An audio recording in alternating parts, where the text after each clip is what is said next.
Bitcoin and the stock market. History has shown that Bitcoin's correlation to the US stock market increases sharply during times of uncertainty and volatility.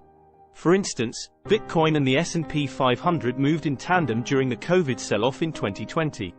During the next phase, the correlation between Bitcoin and the S&P 500 steadily decreased in 2021. Following the price peak, the correlation increased as both asset classes fell sharply.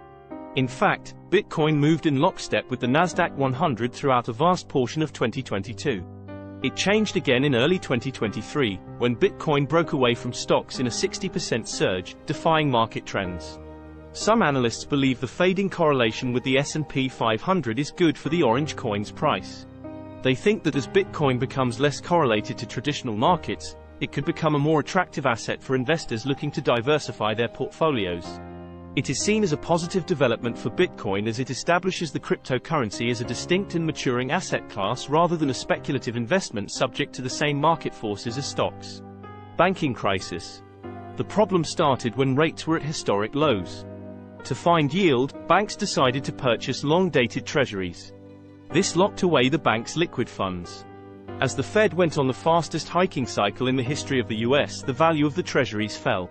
If the banks could hold them to expiration, there would be no loss, but the asset's long-dated nature means that the treasury's market value had fallen.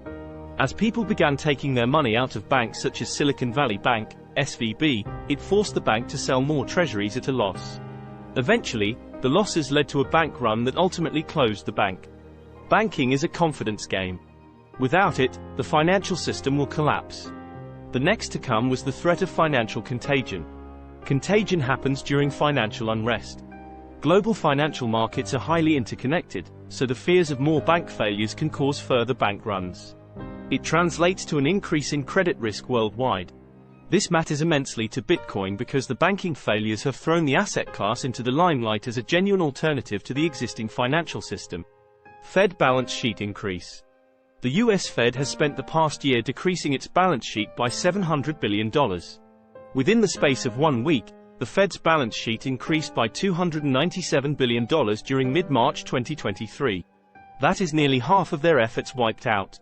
Some have argued that it is not the typical quantitative easing, QE, because most of the expansion came from banks borrowing short-term loans to manage the impending crisis. They argued that QE relates to monetary purposes, but this is about financial stability.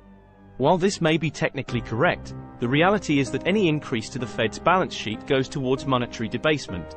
Monetary debasement is the reduction in the value of a currency. This is not the same as inflation, but it may cause inflation.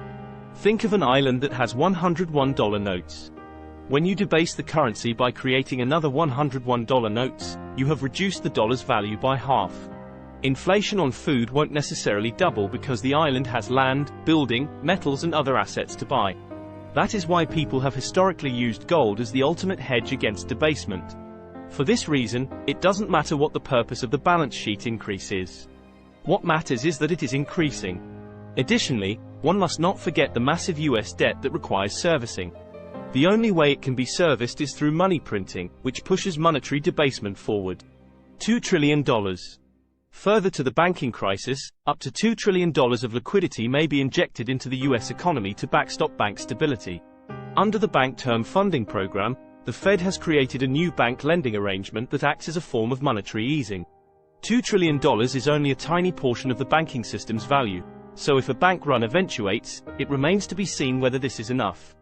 While some have stated that the enormity of the backstop package will ensure confidence in the banking system, it is merely a colossal band-aid. The source of the problem has not been addressed, and that is the elevated treasury yields compared to bank deposit yields. If the treasury yields continue to rise, people will naturally be incentivized to take their money out of banks for higher returns. The US does not have $2 trillion lying around, so once again, it will need to be printed out of thin air.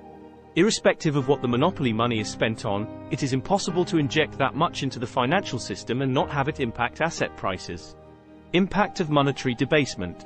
One key thing to note is that the US is not the only injector of liquidity into its financial system. In January and early February, China and Japan drove global liquidity expansion. This saw risk assets perform well during this period. Towards the back half of February, these countries took their foot off the pedal and risk assets reacted by taking a heavy breather. After confirming the US Fed's injections, the markets rebounded strongly, once again showcasing the influence of global liquidity on risk assets. In summary, Bitcoin typically moves in harmony with monetary debasement. This has been the case on a month-by-month basis and year-on-year time frame. Bitcoin has risen faster than the amount of money printing, but it also drops substantially more when debasement takes a break.